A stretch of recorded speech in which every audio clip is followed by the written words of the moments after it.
Perkenalkan, nama saya Azhara Tiffany Rahmat dari Fakultas Teknologi Industri, jurusan Teknik Industri, Universitas Islam Indonesia. Di sini saya melakukan penelitian dengan beberapa teman saya yang lain.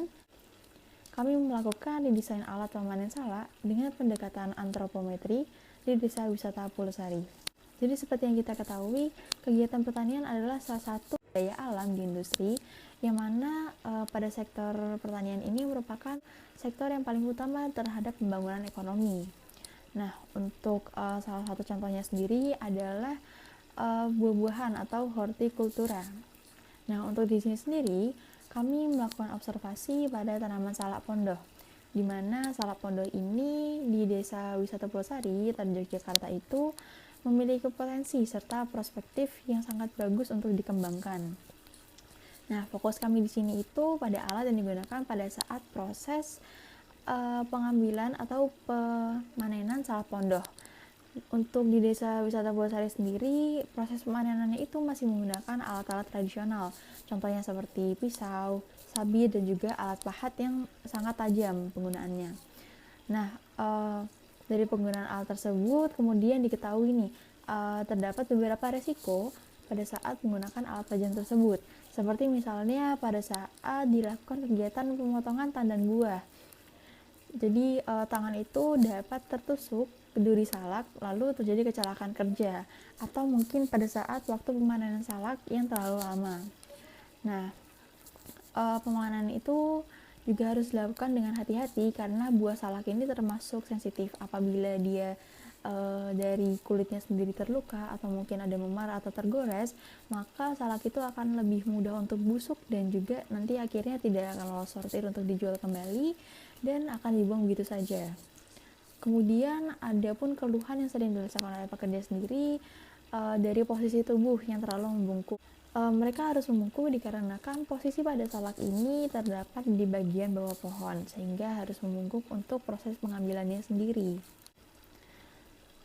Untuk subjek pada penelitian ini sendiri, kita melakukannya pada pertanian yang terletak di Desa Wisata Pulsari yang ada di Jogja. Dan desa ini memiliki luas untuk salak sendiri sekitar kurang lebih 2,5 hektar, dan setiap hektarnya itu terdapat 5-6 orang pekerja. Kemudian kami melakukan subjek penelitian terkhususnya kepada petani salak yang berjumlah 4 orang dengan usia rentang dari 25 hingga 30 tahun dan berjenis kelamin 2 orang laki-laki dan juga 2 orang perempuan. Lalu untuk objek dari penelitian ini sendiri, kami menganalisis alat yang digunakan petani pada saat melakukan panen dengan menggunakan kuesioner NBM dan juga menggunakan antropometri pada tubuh manusia. Kemudian kita masuk ke alur penelitian, di mana pada alur penelitian ini kami pertama-tama melakukan observasi, di mana observasi ini kami melakukan pencarian terhadap jurnal-jurnal yang terkait mengenai redesign dari alat pemanen salak ini sendiri. Kemudian kita melakukan proses wawancara. Nah, untuk proses wawancara ini sendiri kita melakukannya itu melalui secara daring Zoom. Dan untuk wawancara ini kita menanyakan beberapa hal yang berkaitan tentang keluhan musculoskeletal disorder mereka, sehingga kami bisa melakukan pengisian NBM. Kemudian kita melakukan pengambilan data untuk data tubuh antropometri dimensi dan juga dibantu dengan adanya bank data. Lalu kita melakukan pengujian data di mana hasil-hasil dari informasi yang sudah didapatkan tadi diolah menggunakan SPSS dari pengujian test of normality untuk mengetahui apakah data yang ada sudah normal atau tidak. Lalu kita melakukan pengolahan data di mana data SPSS tadi diolah lagi menjadi data persentil dengan persentil 5, 50 dan juga 95.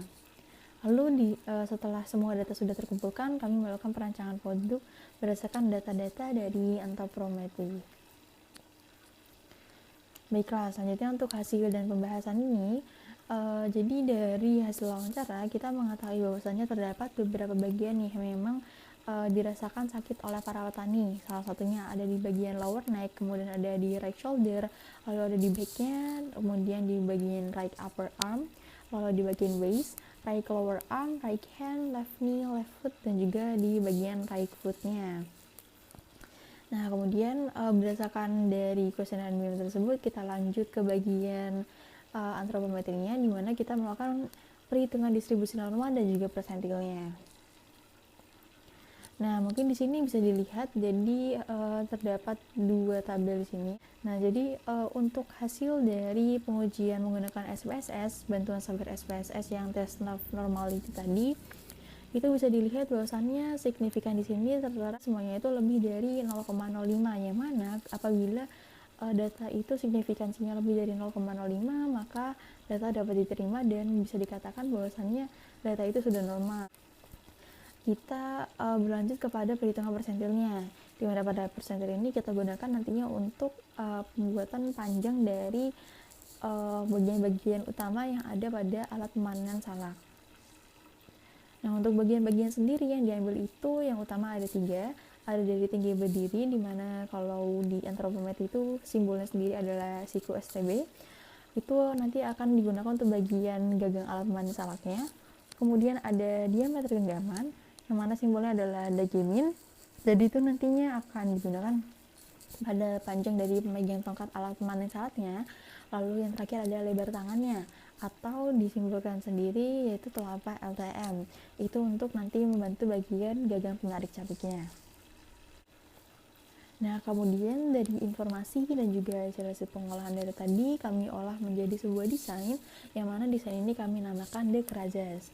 Nah, untuk Dekrazas sendiri ini dapat membantu untuk mengurangi keluhan muskulatur di shoulder mereka, dan juga untuk membantu pada saat pemanenan salak, sehingga bisa mengurangi dari resiko-resiko kecelakaan yang mungkin bisa terjadi pada saat menggunakan alat yang tradisional. Kemudian alat pemanen salak kami ini juga dilengkapi oleh beberapa fitur, seperti contohnya ada handle, kemudian ada gagang, ada pegas, rahang penjepit, dan juga dari kantongnya sendiri. Nah, mungkin dapat dilihat dari gambarnya. Untuk bagian handle sendiri itu merupakan sebuah penarik yang nanti pada saat Anda menekannya, maka bagian dari si rahang penjepitnya itu akan terbuka. Kemudian dari handle nanti akan ada pegas, di mana pegas itu nanti akan saling terhubung dengan handle dan juga rahang penjepitnya. Jadi pada saat handle ditekan, nanti otomatis pegas akan menarik si rahang penjepitnya. Kemudian untuk rahang penjepit sendiri itu ujungnya tajam, sehingga dia nanti dapat membantu para petani untuk menjepit gondong atau tandannya, sehingga salaknya dapat terpotong dari tempat aslinya. Nah, kemudian ada jaring, jadi pada saat salak sudah terpotong oleh rahang penjepitnya, nanti salak akan tertampung di bagian jaring tersebut. Kemudian untuk gagangnya sendiri, itu untuk membantu menompang antara handle dengan pegas, dan juga rahang penjepit, serta menghindari petani agar tidak salah membungkuk, sehingga mengurangi dari keluhan muskuloskeletal disordernya. Baiklah, kita sudah sampai di slide yang terakhir. Jadi mungkin bisa dilihat dari perbedaan alat yang dulunya sudah ada, yaitu yang digunakan pada Desa Pulsari berupa pisau, dan alat yang kami rancang ini. Jadi untuk alat yang dahulu atau berupa pisau itu masih berupa alat tradisional yang masih sangat tajam dan juga masih berbahaya, belum ada perlindungannya, dan masih harus membungkuk untuk penggunaannya sendiri. Sedangkan untuk alat yang sudah kami buat sekarang ini sudah didesain dengan menggunakan bantuan dari NBM dan juga dari antropometri, sehingga memungkinkan dari petani sendiri untuk lebih ergonomis pada saat penggunaan alatnya. Kemudian untuk alat yang dahulu juga pada saat masih menggunakan pisau, panennya itu masih dilakukan satu persatu, sehingga waktu yang digunakan itu memakan rentang yang cukup lama gitu. Sedangkan untuk alat yang sekarang ini dengan adanya bantuan dari jaring, nah jaring itu nanti akan membantu para petani untuk lebih menghemat waktu, sehingga bisa langsung tertampung di dalam jaringnya. Kemudian untuk alat yang terdahulu sendiri itu banyak buah yang lebih busuk, karena pada saat pengambilannya itu tidak terlalu terhati-hati dan tidak ada pengamanan, sehingga buah-buah tersebut terjatuh. Sedangkan untuk alat yang sekarang ini, karena kita sudah ada bantuan dari jaring dan juga dari alat lainnya, sehingga dapat membantu para petani salak untuk lebih berhati-hati lagi pada saat proses pengambilan salaknya. Jadi untuk buah-buah yang terjatuh itu lebih berkurang karena sudah langsung ditampung oleh jaring.